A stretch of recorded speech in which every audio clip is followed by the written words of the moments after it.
మనం ప్రభువారిని ఆరాధించుకున్నప్పుడు దేవుని వాక్యం నుండి కొన్ని విషయాలు మనం జ్ఞాపకం చేసి వారిని ఆరాధించడానికై సిద్ధపడదాం.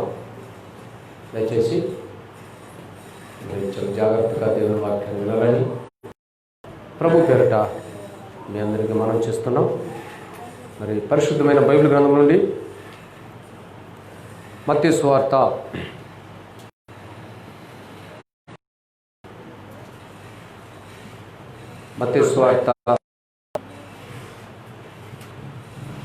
21వ అధ్యాయం. మత్తయి సువార్త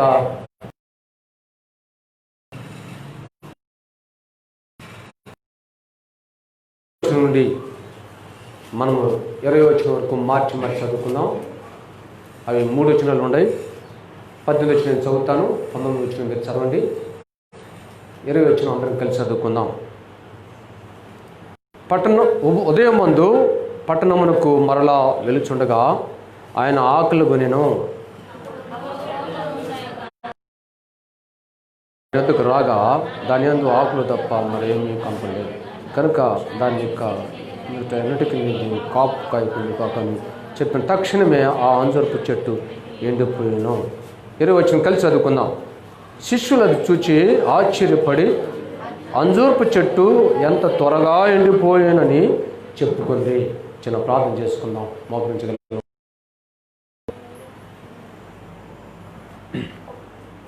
ప్రేమగల పరలోకపు తండ్రి, మీ పాదములకు వందనములు, స్తుతులు, స్తోత్రం. మీరు నమ్మదగిన దేవుడు. సమయంలో ప్రభా మీ ప్రత్యేకమైన దేవా కార్యం జరిపించండి. వచ్చిన బిడ్డలను బట్టి మీకు ఎంతో వందనం వచ్చు. రావాల్సిన వారిని ప్రభా త్వరగా రప్పించండి. ఆశించండి. ఆశ గల ప్రార్థన తృప్తిపరిచే దేవుడు, ఆకలి ఉన్న వారిని మేలు ప్రభా సహాయం చేయండి, కనుకరించండి. మంచి వాతావరణం అయినా మరి లైట్గా వర్షం వస్తుంది. అయినను మీ కృప ద్వారా మీరు మమ్మల్ని జ్ఞాపకం చేసుకుంటాండి. ప్రభా సహాయం చేయండి. ఇంకా వారిని కూడా మీరు త్వరగా రప్పించుకోవాల్సిందిగా ప్రార్థిస్తూ ప్రభావాన్ని ఆరోపించుకోండి. నాయన ప్రభావ, నేను మీ బిడ్డల కంటే యోగ్యుని కాను, నిష్ప్రయోజకుని, ఏ మంచి లేని వాడిని ప్రభా, ఎందుకు పనికిరాని వాడిని ప్రభా. మీ రక్త ప్రోక్షణతో నన్ను పవిత్రపరచండి, నన్ను కడగండి, నన్ను శుద్ధీకరించండి ప్రభా. నన్ను నీ బిడ్డగా అంగీకరించండి. కడిగినందుకై, శుద్ధీకరించినందుకై, అలాగే నీ బిడ్డగా అంగీకరించినందుకై మీకు వందనములు చెల్లించుకుంటూ మీకే మహిమ, ఘనత, ప్రభావాలు ఆరోపించుకోవాల్సి ప్రార్థిస్తూ యేసు ప్రభు వారి నామములో తండ్రి, ఆమేన్. దయచేసి కూర్చోండి.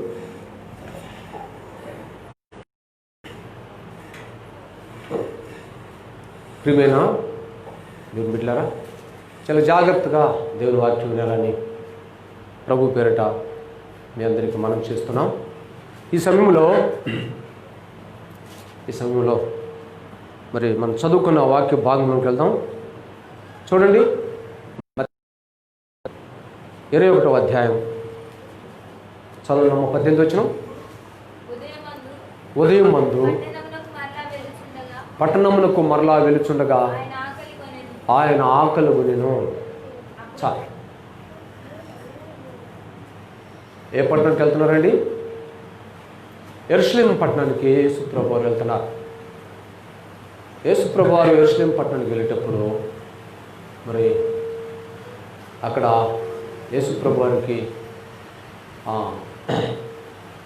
ఆకలి కొని చదువు ఆకలి కొన్నాడు.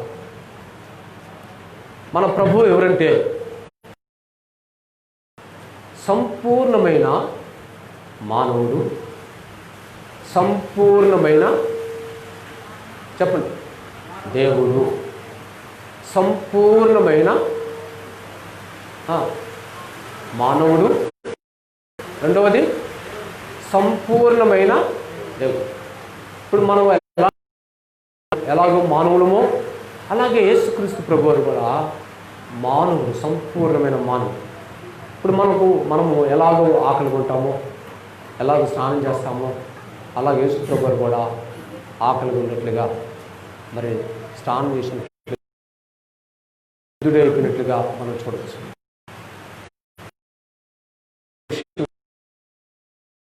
దేవుని బిడ్డ వారు సంపూర్ణమైన మానవుడిగా ఉన్న సమయంలో మునుపు ఆయన యెరూషలేముకి వచ్చినట్లుగా మనం జ్ఞాపకం చేసుకోవచ్చు. చూడండి, యేసు ప్రభు వారు యెరూషలేముకి వస్తున్నాడు.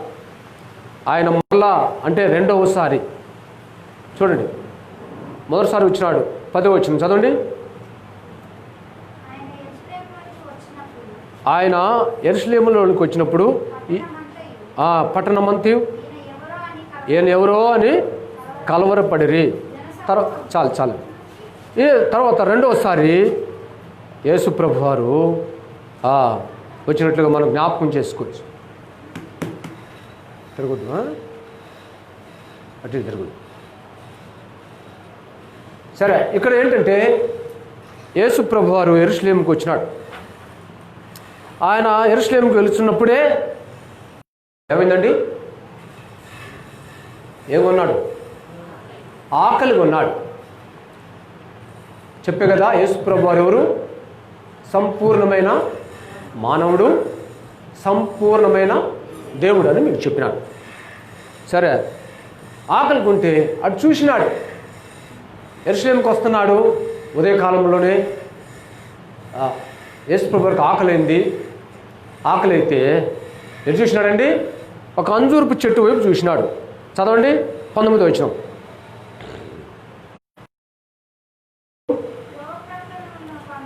త్రోవ పక్కనున్న ఒక అంజూరపు చెట్టును చూచి, అంటే ఎక్కడుందండి ఆ చెట్టు?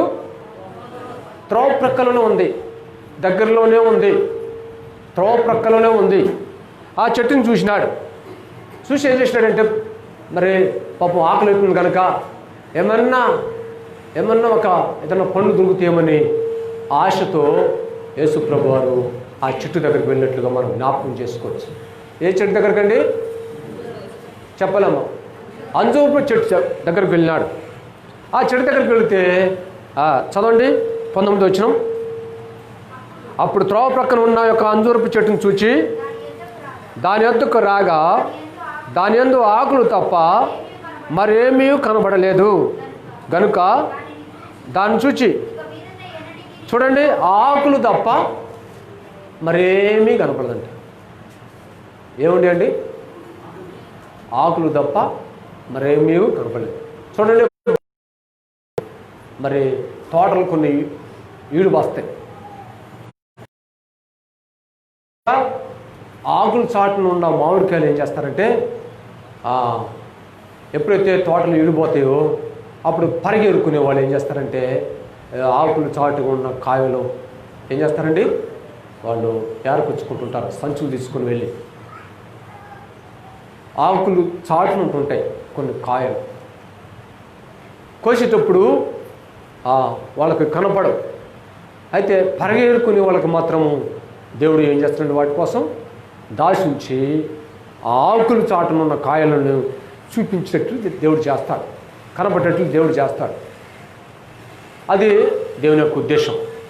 సరే, ఇక్కడ రాసింది, ప్రియమైన సహోదరి సహోదరుడా, యేసు ప్రభువారు చూసినాడు. ఎటు చూసినాడండి? అంజూరపు చెట్టు వైపు చూసినాడు. ఆ చెట్టు వైపు చూస్తే ఆకులు తప్ప మరేమీ కనపడలా. సరే, తర్వాత ఏం చేసినాడు దేవుడు? చదవండి. ఇక మీదట ఎన్నిటికీ నీవు కాపు కాయకుందువుగాక అని చెప్పు. ఏం చేసినాడంటే దేవుడు? శపించినాడు. దేనిని? అంజూరపు చెట్టును. కాపు కాయక నువ్వు ఎన్నిటికి కూడా నువ్వేం చేయలేవు, కాపు కాయకుందువుగాక అని చెప్పేసిన. తర్వాత ఏం జరిగింది? తక్షణమే, చూడండి, యేసు ప్రభువారు నోటుకుంటూ వచ్చే మాటను బట్టే ఆ చెట్టు ఏమైపోయింది? తక్షణమే, అంటే ఇమ్మీడియట్లీ, తక్షణమే ఏమైపోయింది? అది వెంటనే ఆ చెట్టు ఎండిపోయినట్లుగా మనం చూడొచ్చు. సరే, చదవండి 20 వచనం. శిష్యులు అది చూచి ఆశ్చర్యపడి అంజూరపు చెట్టు ఎంత త్వరగా ఎండిపోయినని చెప్పుకున్నారు. ఏం చెప్పుకున్నారండి? చెప్పడం ఏం చెప్పారు? అంజూరపు చెట్టు ఏంటి ఇంత తొందరగా ఎండిపోయింది ఏంటి? అంజూరపు చెట్టు ఇంత త్వరగా ఎండిపోయింది ఏంటి అంటే దేవుని మాటలో ఎంత శక్తి ఉంది చూసావా అని అక్కడ ఉంటున్న శిష్యులు ఏం చేశారండి? ఏమైపోయారు చెప్పండి? ఏమైపోయారండి? ఆశ్చర్యపడిపోయారు. ఇప్పటికి ఆ చెట్టు ఏమైపోయింది? ఎండిపోయింది. ఏ చెట్టు అండి? అంజూరపు చెట్టు. సహోదరి సహోదరా, ఈ అంజూరపు చెట్టు ఎవరు కాదు. ఈ అంజూరపు చెట్టు మనమే అండి. అంజూరపు చెట్టుగా పోల్చినాడు మనల్ని ద్రాక్ష అంజూరపు చెట్టుగా పోలుస్తాడు కనుక. సరే, ఇప్పుడు మరలా మొదటి కాని చూద్దాం. ఈ అంజూరపు చెట్లు ఉంటున్న లక్షణాలు ఏంటో చదవండి. 18 వచనం. ఉదయమందు పట్టణమునకు మరలా వెలుచుండగా ఆయన ఆకలి కొనేను. చాలండి. ఇప్పుడు ఈ అంజూరపు చెట్టు ఏం చేయలేకపోయింది? యేసుప్రభు వారి యొక్క ఆకలిని చెప్పండి అమ్మా. యేసుప్రభు వారి యొక్క ఆకలిని తీర్చలేకపోయింది. సహోదరి సహోదరా, మరి ప్రభుని ఆరాధించడానికి వచ్చిన మనం, దేవుని ఉద్దేశం వేరే, మనల్ని తయారు చేసిన ఉద్దేశం, దేవుని యొక్క ఆలోచన వేరే, దేవుని యొక్క ఉద్దేశం వేరు, మనల్ని పుట్టించిన ఉద్దేశం వేరు, మనల్ని కలగజేసిన ఉద్దేశం వేరు. ఆయన ఉద్దేశం వేరు. చెప్పండి. మన ఆలోచనలు వేరు. దేవుని ఉద్దేశం వేరు.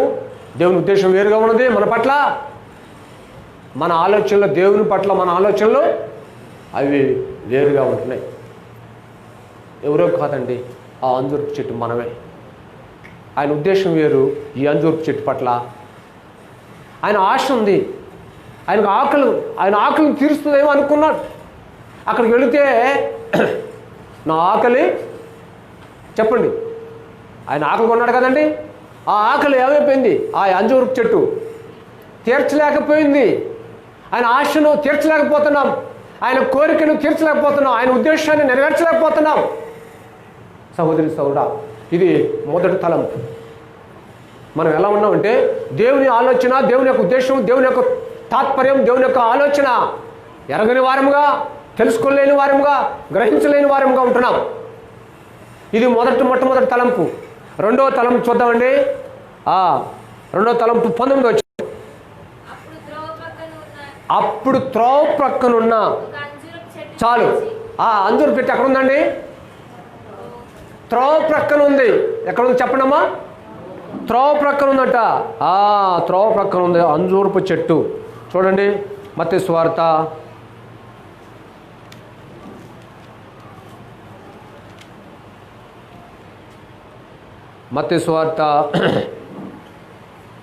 13వ అధ్యాయం. మత్తయి సువార్త 13వ అధ్యాయం. అమ్మ గంటాల కింద చేతులు తీయాలి, బైబిల్ చూడాలి. చదువుకునే వాళ్ళు కదా. గంటాల కింద చేతులు అంటే దేని గురించి తెలుసండి? బాధ, చింత, విచారణ, ఎట్లబ్బో ఏం చేయాలా అనేది దానికి సాదృశ్యం. గంటం కింద చేతి వచ్చిందంటే ఏంది? ఒక ఆలోచన వచ్చినట్టు, మనం ఏదో ఒక బాధలో ఉన్నట్టు. దేవుని మందిరం కిందకు వచ్చామండి, ఆ బాధలను దేవుడు తీరుస్తాడు. ఆయన మీద ఏం చేయాలి మనం? చెప్పండి, ఏం చేయాలండి? నీ భారము యెహోవా మీద మోపుము. ఏమంటే నాకు లేదా భారం? నాకు భారం లేదంటారా? చెప్పండి. ఇక్కడ ఒకళ్ళిద్దరు ఉన్నారు నాతో పాటు భారం కలిగిన వాళ్ళు. ఈ మిగతా వాళ్ళకి భారం లేదేమి లేదు. అర్థమైందండి? నాకు ఎంత భారం ఉందో మీకు తెలుసు. ముందు ఎంత భారం ఉంటుందో, ఎంత భారం కలిగి ఉంటున్నామో మీకు తెలుసు. మరి ఏం భారం లేని ఎందుకు గడప చేయబెట్టాలా? అట్లా పెట్టుకో, లేనిపోయిన భారం వాళ్ళ మీదకి వస్తుంది. సరే, చదవండి. 13వ అధ్యాయము 4వ వచనం. యేసు ప్రభు వారు ఒక ఉపమానం చెప్పుకుంటూ ఇక్కడ విత్తనాల గురించి మాట్లాడుతున్నాడు. చదవనమ్మా. వాడు విత్తుచుండగా కొన్ని విత్తనములు త్రోవ ప్రక్కను ఎక్కడ పడి ఏంటండి? త్రోవ ప్రక్కన ఉంది. ఏంటది? అంజూరపు చెట్టు త్రోవ ప్రక్కన ఉంది. ఈ విత్తనాలు కూడా ఎక్కడ పడ్డాయండి? చెప్పండి. త్రోవ ప్రక్కన పడ్డాయి. అయితే ఏం జరిగింది? చదవండి.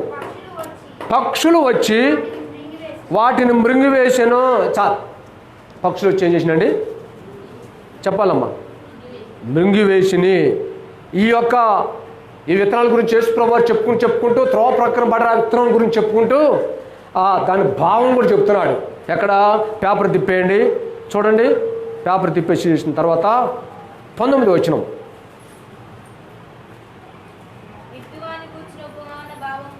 ఇత్తువాని గూర్చిన ఉపమాన భావం వినుడి.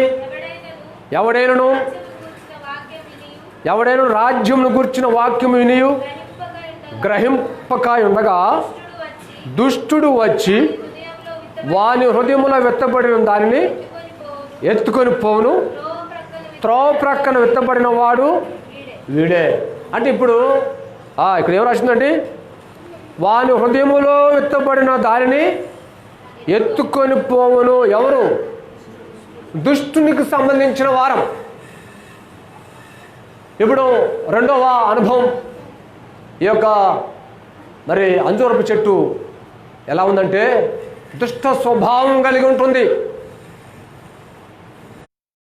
త్రోవ ప్రక్కన ఉంటుంది. సాతానుకు అవకాశం ఇచ్చే సమయం ఉంటుంది. సాతానుకు అవకాశం ఇచ్చే సందర్భాలు ఉంటున్నాయి. ఎవరికండి? చెప్పండి. ఈ అంజూరపు చెట్టుగా పోల్చిన మనల్ని.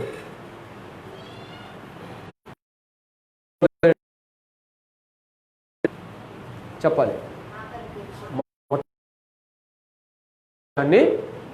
నెరవేర్చలేని వారము, ఆశను తీర్చలేని వారము, ప్రభు యొక్క ఆకలి, లోపల ఉంటున్న ఆకలి ఎక్కడ కడుపులో లోపల ఇద్ది కదా, బయట కాదు, లోపల ఇద్ది. లావు గుండెలు కూడా ఆకలి ఏం తక్కువ ఉందని అనుకోవద్దు, కానీ ఆకలి ఎక్కడ ఇద్ది? లోపల ఇద్ది. అలాగనే సహోదరి సహోదరుడా గ్రాస్ ఉంది. ఇప్పుడు ఈ ఆకలి తీర్చలేని అంజూరపు చెట్టుగా అంజూరపు చెట్టు అలాగనే మనము కూడా ప్రభు యొక్క ఉద్దేశాన్ని, ప్రభు యొక్క ఆశను, ప్రభు యొక్క కోరికను తీర్చలేకపోయే వారంగా ఉంటున్నాం. రెండో తలంపు ఏంటంటే దుష్టునికి అవకాశం ఇస్తున్నాం, దుష్టునికి చోటిస్తున్నాం, దుష్టునికి స్థలం ఇస్తున్నాం. దుష్టుడు వాని హృదయం నుండి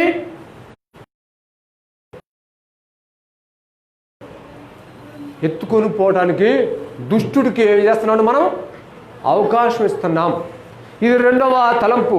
మూడవ తలంపు చూద్దామండి. మత్తయి సువార్త 21వ అధ్యాయం.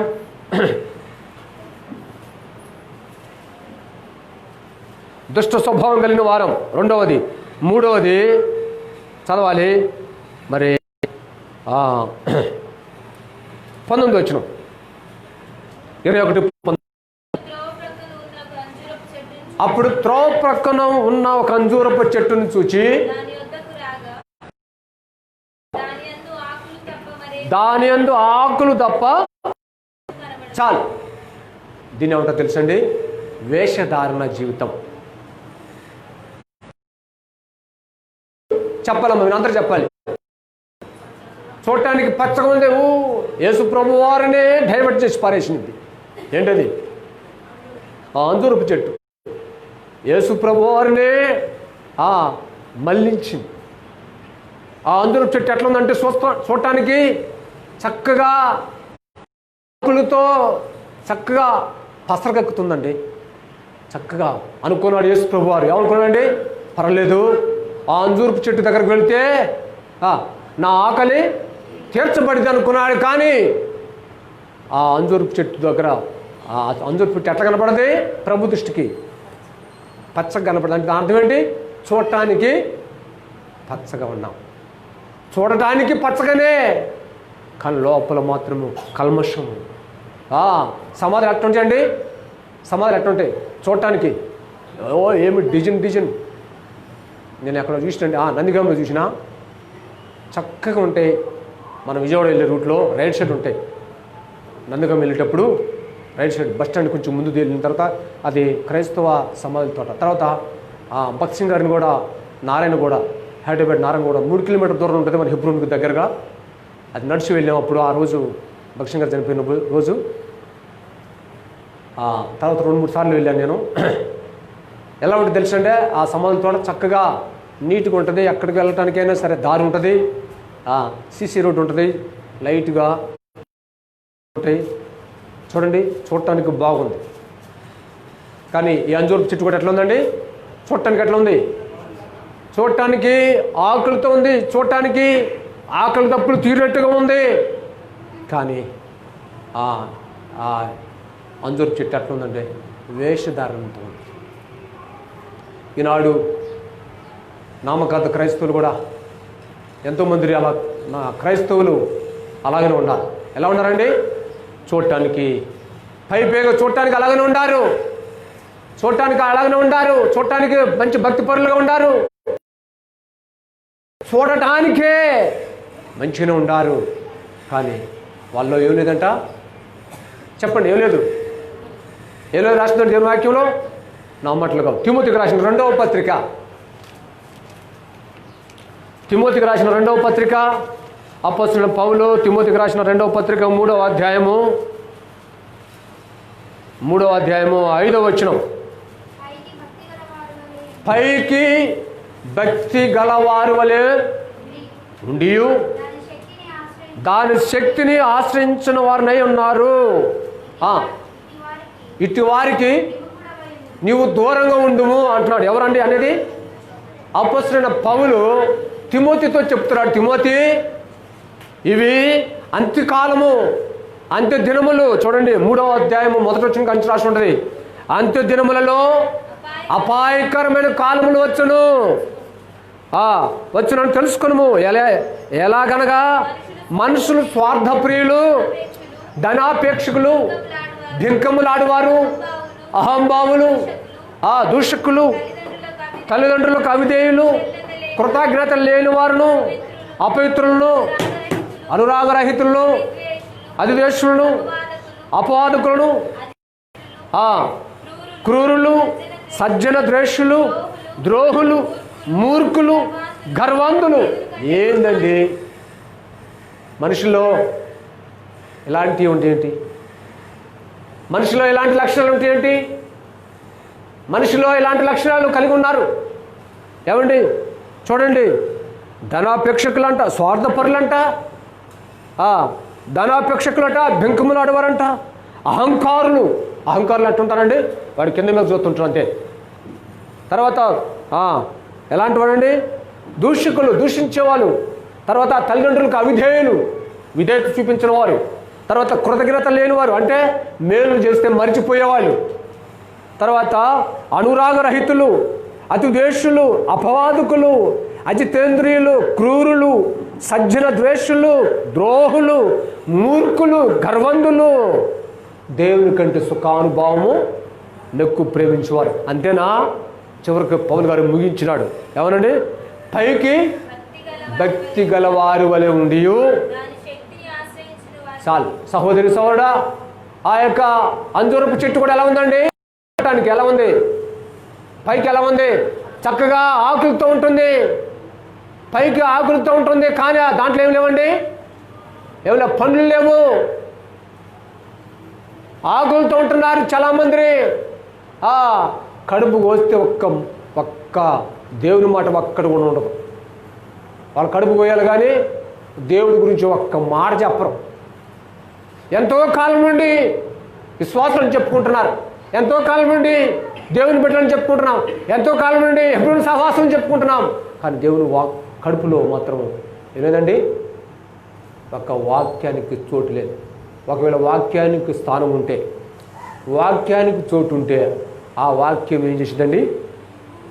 చెప్పండి. ఆ వాక్యము రెండంచులు గలదై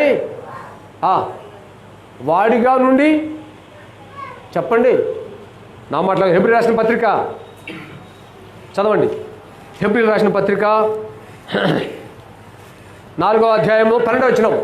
ఆ వాక్యము లోపల ఉంటే, ఎందుకనగా దేవుని వాక్యము సజీవమై బలము గలదై రిలంచుగల ఎటువంటి ఖడ్గం కంటెను వాడిగా ఉండి ప్రాణాత్మలను కీళ్లను మూలుగలను విభజించినంత మట్టుకు దూర్చు హృదయం యొక్క తలంపులను ఆలోచనలను శోధించున్నదే. సరిచేసింది. ఎక్కడ సరిచేసింది అంటండి? చూడండి, ప్రాణ ఆత్మ కీళ్లను మూలుగులను విభజించుకుంటూ దూరి వాక్యము పనిచేసింది. సహోదరి సహోదరా, కనుక ఈ అంజూరపు చెట్టు ఎలా ఉందంటే, పైకి ఎలా ఉందండి? పైకి పచ్చగా ఉంది. దావీదు అంటాడు తెలుసా? దావీదు ఏమంటాడంటే, నేనైతే దేవుని మందిరంలో పచ్చని ఒలేవా చెట్టు వలె ఉన్నాను. ఆ అనుభవంలో క్రైస్తవుల అనుభవంలోకి రావాలి. ఈ అంజూరపు చెట్టు ఎలా ఉందంటే చూడటానికి పచ్చగా ఉంది, చూడటానికి పచ్చగా ఉన్నారు, కానీ లోపల లేదండి, ఫలము లేదు, పూత లేదు, పిందె లేదు, కాయ లేదు, ఆకులు తప్ప. అంతేనండి? ఉందామా? మీ బైబిల్లో ఉందన్నమాట. ఆకులు తప్ప మరేమీ లేదు. రెండవది, మూడవది, వేషధారణ జీవితం. లోపల ఒకటి బయట ఒకటి. ఏమండి? లోపల ఒకటి బయట ఒకటి, మాట్లాడేది ఒకటి లోపల ఒకటి. సహోదరి సహోదరుడా, ఈనాడు క్రైస్తవులు అలాంటి జీవితం కలిగి ఉన్నారు. 4వ చూద్దామండి. 4వ చూద్దాం. 21వ అధ్యాయం 19వ వచనం చదవండి. నీవు ఇక మీదట అని చదవండి. ఇక మీదట నీవు ఎన్నటికి నీవు కాపు కాయకుందువుగాక. చాలు. 4వది ఏంటి తెలుసండి? ఆ అంజూరపు చెట్టు ఉంటున్న లక్షణం 4వది ఏంటంటే మోడు బారిన స్థితి, గొడ్డు బారిన స్థితి, మోడు బారిన స్థితి, రాయి వలే బండ, రాయి వలే. రాయిలో ఏముందండి? చూడండి, రాయి. ఒక సేవకులు అడిగారు, అయ్యా రాయి ఎక్కువ ఇనుము ఎక్కువ అని అడిగారు. చెప్పండి. రాయి ఎక్కువ ఇనుము ఎక్కువ అని అడిగారు. అయితే ఇప్పుడు ఏది ఎక్కువ మీరు చెప్పండి. ఆ రాయిని పగలగొట్టాలంటే ఏం కావాలండి? ఇనుము కావాలా? ఇప్పుడు రాయితో ఇనుము పగలగొట్టొచ్చా? ఇనుముతో రాయి పగలగొట్టొచ్చా? ఇప్పుడు ఏది ఎక్కువ మరి? కదా, అది మనం చెప్పేది. కానీ దైవజనుడు ఏం చెప్తుంది తెలుసండి? ఇంతలో రాయి మన గాబు ఒక 6 నెలల తర్వాత మళ్ళీ ఒక్క చుక్క, అదే ఇంత ఇనుము లోపల గాబులు వేసి 6 నెలల తర్వాత చూస్తే నీకు చేతు దొరకదు, పూర్తిగా కరిగిపోయి ఎట్లా తెలుసండి? గుజ్జు అయిపోయింది. ఏంటది? సహోదరి సహోదరు, అది కరుగుతుంది కానీ ఇది కరగట్లా. ఈనాడు క్రైస్తవ జీవితంలో ఎలా ఉంటారంటే మోడు బారిన స్థితి, గొడ్డు బారిన స్థితి, మోడు బారిన జీవితం అని వేస్తాం గారు పాట పాడతారు కదా. మోడు బారిన ఏం లేదండి, ఆ యొక్క వ్యక్తిలో ఏం లేదు, జీవము లేదు. ఆ వ్యక్తిలో ఏం లేదండి, మోడు బారిన స్థితి ఉంటుంది. చూడండి, నువ్వు ఎన్నటికి కాపు లేక ఉందువుగాక. కాపు లేక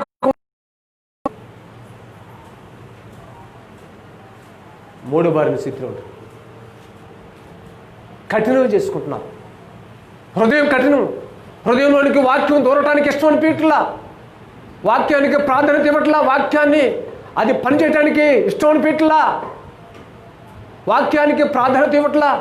వాక్యము హృదయంలో దూరడానికి లేక నివసించడానికి, వాక్యం నివసించడానికి మనసు ఒప్పుకోవట్లేదు. మోడు బారిన స్థితి, గొడ్డు బారిన స్థితి. ఏమండి చూడండి, కొంతమంది గేదెలు ఉంటాయి.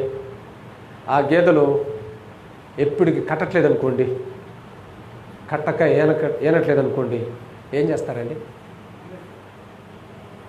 చెప్పలేమండి. ఏం చేస్తారు? అమ్మేస్తారు కదా. సరిగ్గా పాలు ఇవ్వకపోతేనే అమ్ముతారు, కొంచెం కొంచెం పాలు ఇచ్చి. ఏమండి అసలు అది కట్టట్లేదు ఏనట్లేదు అనుకోండి, తీసేస్తారు కదా. అలా ఎందుకంటే అది గొడ్డు బారిన స్థితి. చూడండి, అలాగనే మన ఇంటి ముందు ఏదన్నా తినే చెట్లు ఉండి అనుకోండి, జామ చెట్టు కానీ, లేక నిమ్మ చెట్టు కానీ, లేక సపోటా చెట్టు కానీ, లేక సీతాఫలం చెట్టు కానీ, ఇప్పుడు మన దగ్గర ఉండే అవన్నీ ఇప్పుడు జరిగి చెప్పే పేర్లని, అవి కాయలు కాయట్లేదు అనుకోండి, దేనికంటే అవి తీసేస్తాం కదా. అలాగనే సహోదరి సహోదరా, ఇప్పుడు ఈ యొక్క చెట్టు ఎలాంటి స్వభావం కలిగి ఉందంటే మోడి బారిన స్థితి ఉంటుంది, గొడ్డు బారిన స్థితి ఉంటుంది. అలాగనే క్రైస్తవ జీవితంలో మనం కూడా అలాగనే ఉంటున్నాం. ఈ అంజూరపు చెట్టు వల్లే మోడు బారిన స్థితి, నిష్ప్రయోజనమైన స్థితి, ఎవరికి పనికిరాని స్థితి, దేనికి పనికిరాని జీవితము, ఎవరికి కూడా ఇష్టం లేని జీవితము, ఎవరు కూడా మెచ్చలేని జీవితము, ఎవరికి ఇష్టం లేని జీవితం జీవిస్తున్నామండి. తల్లిదండ్రులు కానీ, అన్నదమ్ములు కానీ, అక్కచెల్లెండ్రులు కానీ, బంధువులు కానీ, స్నేహితులు కానీ, సంఘానికి కానీ, ఇరుగు పొరుగు వారికి కానీ, భర్తకు కానీ, భార్యకు కానీ, అత్తమామలకు కానీ, ఆడపడుచులకు కానీ, ఎవరికి ఇష్టం లేని జీవితం. చూడండి, జాగ్రత్త. 4వ లక్షణం, మోడు బారిన జీవితము. ఎవరిలో ఉంది చెప్పండమ్మా. అంజూరపు చెట్టులో 4వ లక్షణం, మోడు బారిన జీవితం ఉంటుంది. 5వ జీవితం చూద్దామండి. 5వది చదవండి. 20 వచ్చిన. శిష్యులు అది చూచి ఆశ్చర్యపడి అంజూరపు చెట్టు ఎంత త్వరగా ఎండిపోయినని చెప్పుకొని చాలు. ఇప్పుడు 5వ జీవితం ఎలాంటిదంటే ఈ యొక్క అంజూరపు చెట్టు ఉంటున్న లక్షణం ఎండిపోయిన జీవితం. ఎట్లా ఎండిపోయిందండి? ఎంతసేపు ఎండిపోయింది? త్వరగా ఎండిపోయింది. చూడండి, మనల్ని ఎవరన్నా ఏదనంటే వెంటనే తెల్లమొహం పడిపోయింది కదా. మనం వెంటనే మొహం మాడుతూ వెంటనే అర్థమైందండి, వెంటనే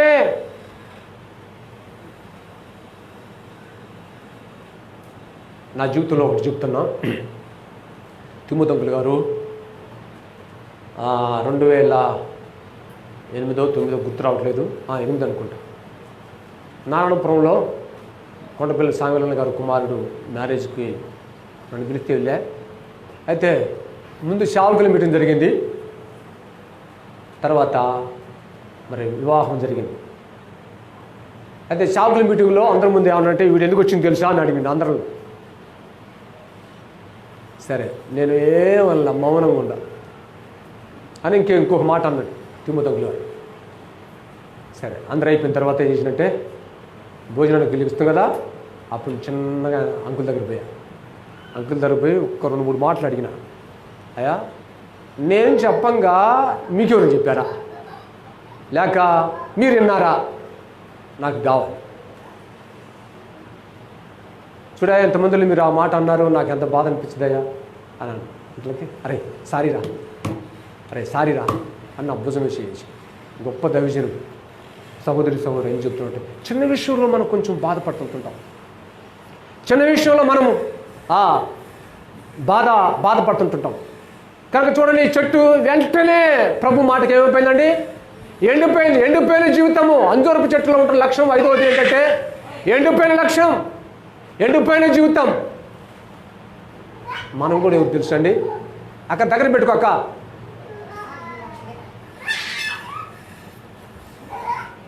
అవును, బయట తీసుకోండి.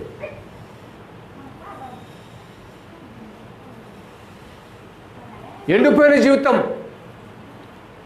చూడండి, మనం ఎలాంటి వారు చూద్దాం. యెషయా గ్రంథం 40వ అధ్యాయం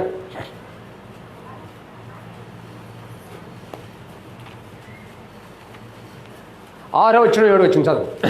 యెషయా గ్రంథము 40వ అధ్యాయం 6వ వచనం 7వ వచనం 8వ వచనం. ఆలకించుడి, ప్రకటించుమని ఒకడు ఆజ్ఞిస్తున్నాడు. నేనేమని ప్రకటించేదను ఒకడు అడుగుతున్నాడు. చూడండి, సర్వ శరీరులు గడ్డి అయి ఉన్నారు, వారి అందమంతియు అడవి పువ్వులే ఉన్నది. యెహోవా తన శ్వాసము దాని మీద ఊదగా గడ్డి ఎండును, పువ్వు వాడును. నిశ్చయముగా జనులు గడ్డి వంటి వారే. గడ్డి ఎండిపోవును, దాని పువ్వు వాడిపోవును. మనం ఎలాంటి వారండి? ఎండిపోయేవాళ్ళు. ఎలాంటి వారం అండి?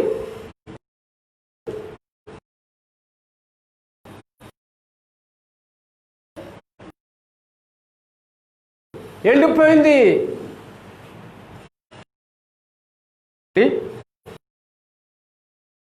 లూకా సువార్త 13వ అధ్యాయం. లూకా సువార్త 13వ అధ్యాయం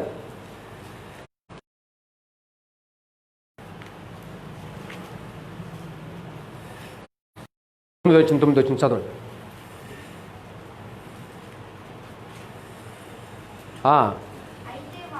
అయితే వాడు నేను దాని చుట్టూ త్రవ్వి ఎరువే మట్టుకు ఈ సంవత్సరం కూడా ఉండనిమ్ము. సరే, దానికంటే ముందు మత్తయి సువార్త ఈ ఎండిపోయిన చెట్టుని ఏం చేస్తారు? 3వ అధ్యాయం మత్తయి సువార్త 3వ అధ్యాయం 10వ వచనం.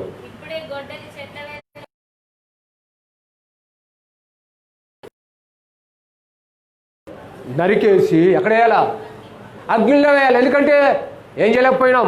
చెప్పండి, ఏం చేయలేకపోయినాం? మన లక్షణాలు ఏంటండి? ఏం చేయలేకపోయినాం? ఆయన ఉద్దేశాన్ని నెరవేర్చలేకపోయినాం. తర్వాత అదే ఆకలి తీర్చలేకపోతున్నాం. రెండవది దుష్ట స్వభావం కలిగిన వ్యక్తులుగా ఉంటున్నాం. మూడవది చెప్పండి, వేషధారణ జీవితం కలిగి ఉంటున్నాం. నాలుగవది మూడు భార్య ఎండిపోయిన స్థితి. మరి ఇప్పుడు ఏం చేయాలి? ఈ చెట్టుని, ఈ చెట్టు దేనివల్ల, దేనికి ప్రయోజనం, దేనికి లాభం? అగ్నికి ఏం చేయాలి? అది కాల్చబడాలి. సహోదరి సహోదరా, నీవు నేను కూడా, మనం కూడా అగ్నికి కాల్చబడాలా, అగ్నిలో వేయబడాలా. ఆ ప్రేమగల దేవుడు, ఆ తోట యజమాని, ఆ తోటమాలి ఏం చేశాడు తెలుసండి? ఆ తోటమాలి, ఆ యజమానుడు యేసుక్రీస్తు ప్రభువారు ఉద్దయ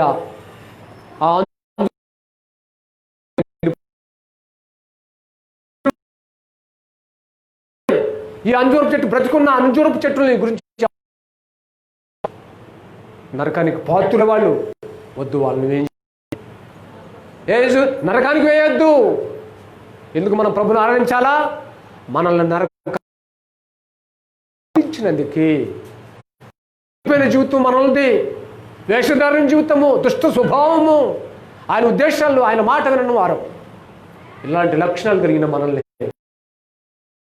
నరకానికి పంపాలి. కానీ ఆ ప్రేమల దేవుడు ఏం చేయలేదండి? ఏం చేయలేదు? నరకానికి పంపలా. అక్కడ రాసి ఉంది చూడండి, లూకా సువార్త 13వ అధ్యాయం. ఇక్కడ బ్రతిమాడుకుంటున్నాడు. 13వ అధ్యాయం బ్రతిమాడుకుంటున్నాడు. 8వ వచనం. ఆ తోటమాలితో ఆ యొక్క యజమానుడు ఏమంటే, అయ్యా చదవండి 7వ వచనం. గనుక అతడు 3 ఏళ్ల నుండి అంజూరపు చెట్టును ఏమీ దొరకలేదు, దీన్ని నరికివేయము, దీనివల్ల భూమి ఎలా వ్యర్థమైపోవాలని ద్రాక్ష తోట అయితే ఎవరండి ద్రాక్ష తోటమాలి ఎవరు?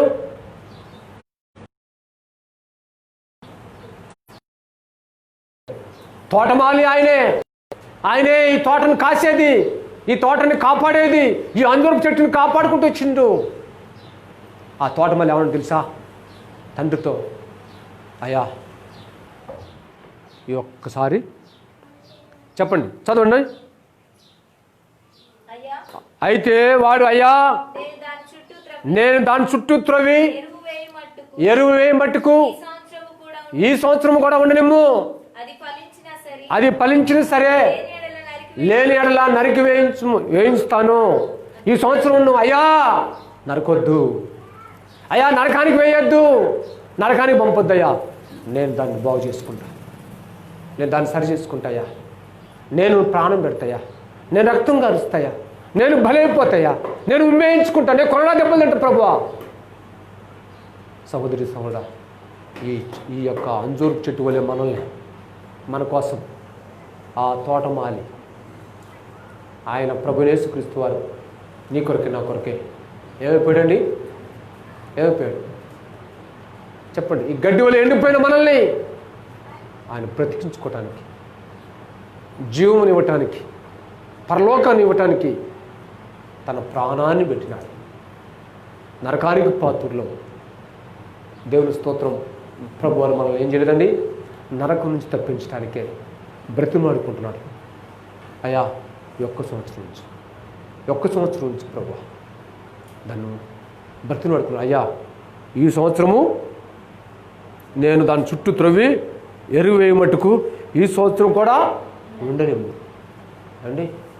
కరోనా వచ్చి చనిపోయిన వాళ్ళకంటే మనం గొప్ప చెప్పండి? కరోనా ఎవరెవరికి వస్తుంది? చేతులు ఎత్తాలి. కరోనా అనేది ఎవరెవరికి వస్తుంది? మీకు మీ అనుభవం బట్టి చెప్పండి. నాకు తెలిసిన వరకు అనుభవం చెప్పానండి. ఊరక ఏమి లేని వాళ్ళకి వస్తుంది కదా. అసలు తినడానికి భోజనం లేని వాళ్ళు కూడా, భోజనం లేని వాళ్ళకి తప్ప ఏం చెప్పరే. ఎవరికి వస్తుంది చెప్పండి? భారత ప్రధానమంత్రికి కూడా వస్తుంది. ఉన్నారండి? ముఖ్యమంత్రులకు కూడా వస్తుంది, ప్రధానమంత్రులకు వస్తుంది, ముఖ్యమంత్రులకు వస్తుంది, రాష్ట్రపతులకు వస్తుంది, పోలీస్ డిపార్ట్మెంట్కి వస్తుంది, తర్వాత రెవెన్యూ డిపార్ట్మెంట్కి వస్తుంది, తర్వాత గ్రామ పంచాయతీ డిపార్ట్మెంట్కి వస్తుంది. అన్ని డిపార్ట్మెంట్కి అందరికీ వచ్చేది ఇది ఏంటిది? కరోనా. అర్థమైందండి? అయితే మరి ఇప్పుడు మనకు తెలుసు కరోనా వచ్చి చనిపోయిన వాళ్ళకంటే మనం గొప్ప. చాలామంది తెలుసు కదండి. గాంధీ హాస్పిటల్లో దాదాపు 1000 మందికి కొట్టారు. గచ్చిబౌలి ఆ ప్రాంతంలో కరోనా హాస్పిటల్ పెట్టేసిందంట. కరోనా హాస్పిటల్ అని బోర్డు తీసేసి ఆయా ప్రాంతంలో మెయిన్ హాస్పిటల్స్ కూడా కరోనా గురించి పెట్టారు. ఎంతమంది చనిపోయారు తెలుసండి? వాళ్ళకంటే మనం గొప్ప కాదే. దేవుడు ఎందుకు తెలుసా మనల్ని ఈ సంవత్సరం ఉన్నిచ్చింది? ఎందుకు ఉన్నిచ్చినాడు ఈ సంవత్సరం అంటే మనం ప్రభుని ఆరాధించడానికి, ప్రభుని మనం గణపరచడానికి, ప్రభుని మనం హెచ్చించి పూజించడానికి, ప్రభుని మనం కొనియాడి కీర్తించడానికి, ప్రభుని ఆరాధించడానికి. సహోదరి సహోదరుడా, మధ్యాహ్నం కాల సమయంలో మేము ఎవరైనా సరే ఆ ప్రేమగల దేవుడు ఆ యొక్క అంజూరపు చెట్టు ఎండిపోయినట్లుగా మనల్ని ఎండగొట్టలేదండి. మనల్ని నరకానికి వేయాల. ఆ నరకం తప్పించడానికే, ఆ శాపం తప్పించడానికే, ఆ పాపము తప్పించడానికే, ఆ దుర్మార్గత, ఆ దుష్టత్వం నుంచి తప్పించడానికే దేవాది దేవుడు 2020 సంవత్సరాల క్రితం ఈ లోకంలోకి వచ్చి నీ కొరకే నా కొరకై మంచి ఫలాలు ఫలించాలని, మన ద్వారా ఇతరులు స్వస్థపరచబడాలని, మన ద్వారా ఇతరులకు మేలు కలగాలని, మన ద్వారా ఇతరులకు ఆదరణ కలగాలని, మన ద్వారా ఇతరులను కాపాడాలని దేవుడు మనల్ని ఉంచే ఉద్దేశం కనుక ప్రభువా నిజమే నాయన. ప్రభువా ఆ అంజూరపు చెట్టు వలె నా జీవితం కూడా ఉంది ప్రభువా. అయితే నన్ను మీరు ఎండగొట్టలేదు, నన్ను నరకానికి పంపలేదు ప్రభా. నా కోసం చనిపోయినారు ప్రభా, నా కోసం రక్తం అంతా కార్చినారు ప్రభా, నా కోసం ఉమ్మేయించుకున్నారు ప్రభా, నా కోసం కరోనా దెబ్బలు తిన్నారు ప్రభా, నా కోసం అవమానానికి గురయ్యారు ప్రభా. ఇంత గొప్ప క్రయధనం ప్రభా నా పట్ల మీరు చేసినందుకు ఏమిచ్చి మీరు రుణం తీర్చుకోగలరు నాయన. ఏమి లేని వాళ్ళం ప్రభా. ఈ కొద్ది స్తుతి ఆరాధన మీ పాదములు సమర్పించుకున్నాం తండ్రి అంటే ప్రభు గారు సంతోషం తెలుసండి. ఆ అంజూరు చెట్టుగా పోల్చిన మనల్ని మరలా దేవుని సంతోషపెట్టే వ్యక్తిగా, దేవుని ఆనందపెట్టే వ్యక్తులుగా మనం సిద్ధపడాలి, తయారు కావాలి. అది దేవుని ఉద్దేశం. కనుక అటువంటి అనుభవం ఉండి మనం ప్రభుని ఆరాధించాలని ప్రభు పెట్టి మనం చేస్తున్నాం. దేవుడు ఈ వాక్య భాగమును మనం